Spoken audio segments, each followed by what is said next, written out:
Warren Buffett once warned that the chains of habit are too light to be felt until they are too heavy to be broken.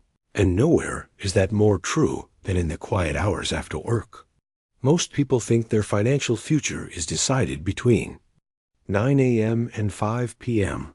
when they are at the office, answering emails, dealing with customers, sitting in meetings, or doing whatever job pays their bills. But the uncomfortable truth is that your job may pay for your present, while your evenings quietly build or destroy your future. The hours between 5 p.m. and midnight look harmless because they feel like free time. Nobody is watching. Nobody is grading you. Nobody is forcing you to improve. And that is exactly why those hours reveal who you are becoming.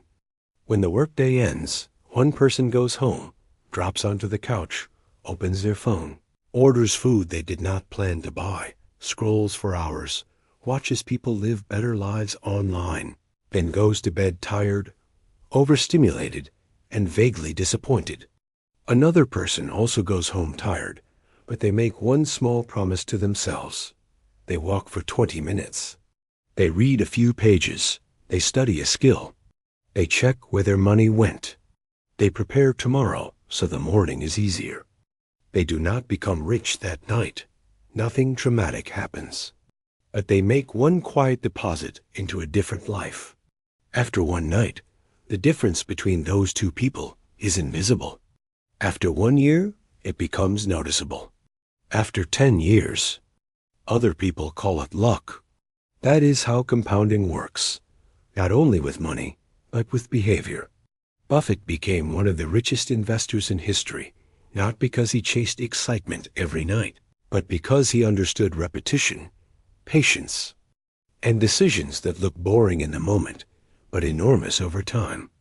The mistake most people make is thinking wealth comes from one giant breakthrough, one secret investment, one lucky connection, one sudden opportunity. But for many ordinary people, wealth begins when they stop wasting the part of the day they actually control. During work hours, your employer may own much of your attention. Your schedule may be full of obligations. Your energy may be spent solving other people's problems. But after 5 p.m., even if you only have one real hour, that hour belongs to your future, unless you hand it away. And the modern world is very good at taking it. Apps are designed to catch you when you are tired. Food delivery companies know you have no energy to cook. Streaming platforms know one episode becomes 3. Retailers know stress makes you justify purchases. Social media knows that after work, your mind wants escape more than discipline. Your weakest hours are someone else's business model. So, the first Buffett-style rule for the evening is simple. Do not confuse recovery with escape. Real recovery gives you energy back. Fake recovery steals from tomorrow and calls itself comfort. There is nothing wrong with resting. In fact, rest is necessary. A tired, burned-out person makes terrible money decisions. But if your rest leaves you more anxious, more scattered, more broke, and more exhausted the next morning, it was not rest, it was sedation. Scrolling for 3 hours may feel easy, but it often leaves your brain noisier than before. Buying takeout every night may feel comforting, but it quietly turns stress into a recurring bill. Staying up late because you deserve freedom may feel rebellious, but the next morning you pay with lower patience, weaker focus, and worse choices. Buffett's life has always looked almost boring to people who worship speed and status. He reads, he thinks, he lives simply. He avoids unnecessary complexity. That is not because he lacks ambition. It is because he understands that a simple life protects good judgment. And good judgment is one of the most valuable financial assets you will ever have. If your evenings are chaotic, your money will usually become chaotic too. If your evenings are built around impulse, your finances will reflect impulse. If your evenings are built around avoidance, your bank account will eventually show what you refuse to face. So before you ask what stock to buy, Ask what your nights are doing to your mind. The second rule is to give 1 hour to the future before you give the rest to comfort. Not 7 hours, not a second workday, just 1 honest hour. This matters because most people do not fail from one huge decision.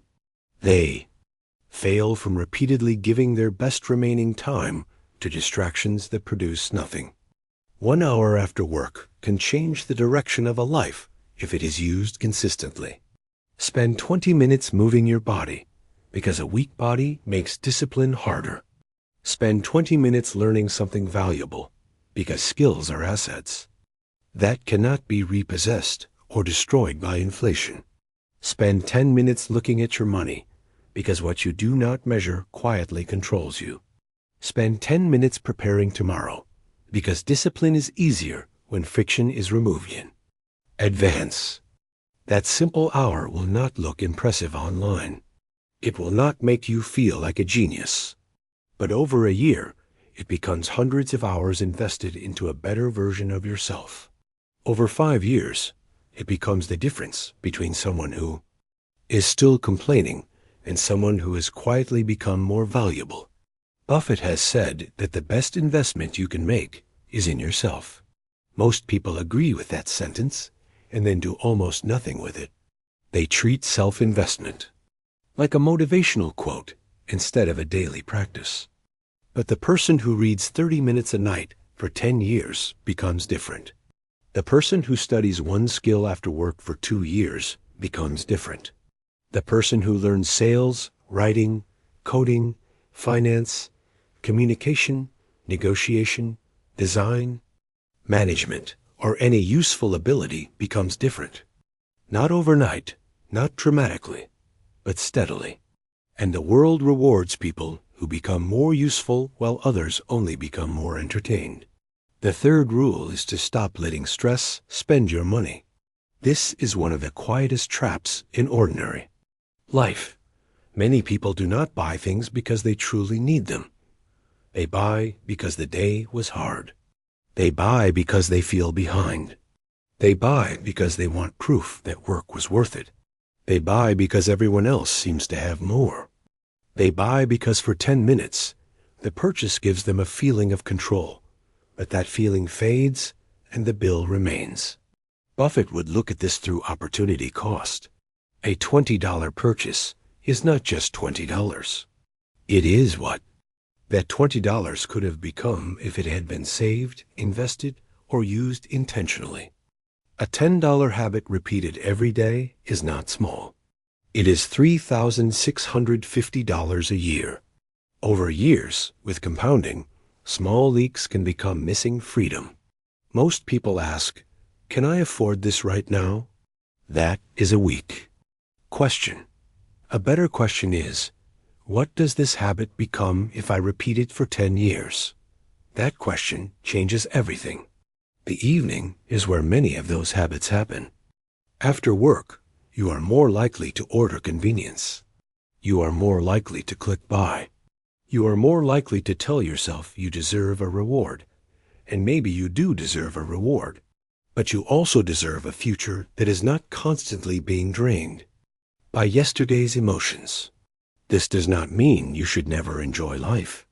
It means your spending should not be controlled by exhaustion. When you feel the urge to buy something after a stressful day, wait until tomorrow. If you still want it clearly, maybe it is reasonable. If the urge disappears, it was not desire. It was fatigue wearing a mask. The fourth rule is to use evenings to build options, not just consume comfort. A job is valuable, but one income can also be fragile. One company can change your life with one decision. One recession can change your industry. One manager can affect your future. One health problem can interrupt your income. Buffett's world is built around ownership, not dependence. He owns pieces of businesses. Ordinary people may not start there, but they can understand the principle. Your evenings can slowly build something that belongs to you. It could be a side project, a small online business, a portfolio, a freelance skill. A professional certification, a channel, a newsletter, a product, a network, or a serious plan to move into better work. At first, it may produce nothing. That is normal. The beginning of every valuable skill feels embarrassing. You may write badly. You may speak awkwardly. You may not understand investing. You may not know how to sell. You may not know how to build anything yet. But nobody becomes valuable by refusing to be a beginner. The reason many people stay trapped is not that they are incapable. It is that, after work, they want to feel comfortable, not incompetent. So they return to what is easy. The person who can tolerate being a beginner from 7 p.m. to 8 p.m. for a few years can become a completely different person. That is the hidden power of the evening. It is a training ground. The world does not see it at first, but later the results look sudden. The fifth rule is to protect your mind from comparison. This may be one of the most important financial habits in the modern world. After 5 p.m., millions of people enter a marketplace of other people's edited lives. They see vacations, cars, houses, bodies, relationships, success stories, luxury, and confidence. Then they compare that highlight reel to their exhausted Tuesday night.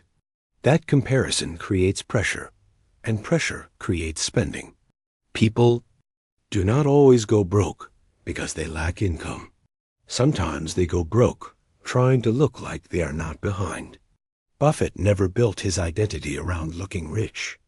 That is why he could focus on becoming rich. Looking rich usually requires spending money. Becoming rich usually requires keeping and multiplying money. These two paths often move in opposite directions. Your evening should not become a nightly session of feeling inferior to strangers. If social media makes you spend, envy, panic, or hate your own life, it is not free entertainment. It is an expensive influence. Curate what enters your mind. Follow people who make you smarter, calmer, healthier, or more capable. Remove what makes you perform poverty with expensive props. The sixth rule is to review your day with honesty. This sounds small, but very few people do it. They live the same day repeatedly and call it a life. A few minutes of reflection can save you years of drifting. Ask yourself, what did I do today that helped my future? What did I do that hurt it? Where did I spend money without thinking? What emotion controlled me? What am I avoiding? What would make tomorrow easier? These are not dramatic questions, but they interrupt autopilot. Avoidance is one of the most expensive habits on earth. People avoid looking at credit card balances. They avoid learning about investing. They avoid asking for raises. They avoid difficult conversations. They avoid admitting the car payment is too high.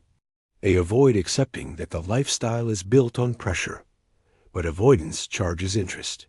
Problems rarely disappear because you ignore them. They usually grow quietly until they demand payment. The evening is the perfect time to face small truths before they become large consequences. Buffett's advantage is not only intelligence, it is temperament.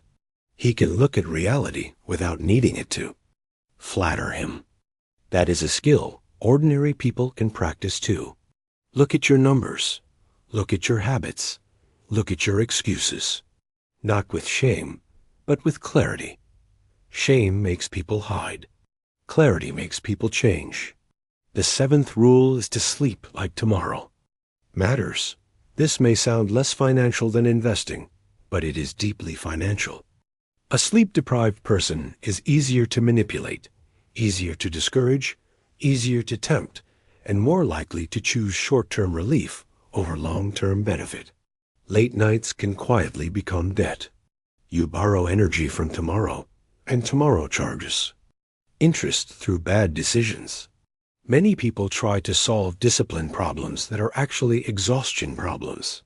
They think they lack willpower, but they are simply running their life on 5 hours of sleep, too much stimulation, and constant Stress. The evening should prepare the next day, not sabotage it. Put the phone away earlier. Reduce noise. Make mornings easier. Protect your energies if it has financial value, because it does. Your earning power depends on your mind. Your relationships depend on your patience. Your investment decisions depend on your judgment. Your future depends on your ability, too. Do the right thing when it is not exciting. All of that gets harder when you are always tired. Now, none of this means every night must be perfect. That is not realistic. You will have lazy nights. You will have hard nights. You will have nights when all you can do is eat, shower, and sleep. That is fine. The goal is not perfection. The goal is direction. Are most of your evenings moving you toward freedom or away from it? Are they making you more capable or more dependent? Are they giving your future more options or fewer? One evening does not decide your life, but your repeated evenings probably do. That is why the hours between 5 p.m. and midnight are so dangerous. They feel optional, but they are not empty. They are either training you or weakening you. They are either building self-respect or building regret. They are either compounding into skill, health, savings, and clarity, or compounding into debt, fatigue, distraction, and excuses. Buffett's warning is not that you must grind every night until you collapse. His warning is that unconscious habits become invisible chains. At first, skipping the book feels harmless. Ordering the food feels harmless. Staying up late feels harmless. Ignoring the budget feels harmless. Saying, "I will start next week," feels harmless. But one day, the chain is heavy. One day, the options are fewer. One day, the person who wasted the evenings wonders why life feels so narrow. And the answer is not cruel. It is simply mathematical. What you repeat, you become. What you invest in grows. What you ignore compounds too. So tonight, when work ends, do not ask how to become rich immediately. Ask a better question. What can I do in the next hour that my future self will thank me for? Maybe it is reading 10 pages. Maybe it is walking instead of scrolling. Maybe it is cooking instead of ordering. Maybe it is checking your subscriptions. Maybe it is studying a skill. Maybe it is going to bed on time. Maybe it is simply sitting quietly and admitting what needs to change. Small actions do not feel powerful while you are doing them, but neither does a seed when it is placed in the ground. The oak tree does not appear the next morning. It grows because someone planted it and kept protecting it. Your evenings are where you plant or neglect those seeds. The world will keep offering distractions. It will keep selling comfort to your tired self. It will keep telling you that the future can wait. But the future is not built later. It is built in the ordinary hours you keep underestimating. From 5 p.m. to midnight, your life is quietly asking for direction. Give part of those hours to rest, yes. Give part of them to joy, yes. But give at least one part to the person you are trying to become. Because years from now, you may not remember the videos you watched, the impulse purchases you made, or the nights you stayed up doing nothing. But you will live with the result. And if you use those hours wisely, you may discover that wealth was not hiding in some dramatic secret. It was being built slowly and quietly every evening after work.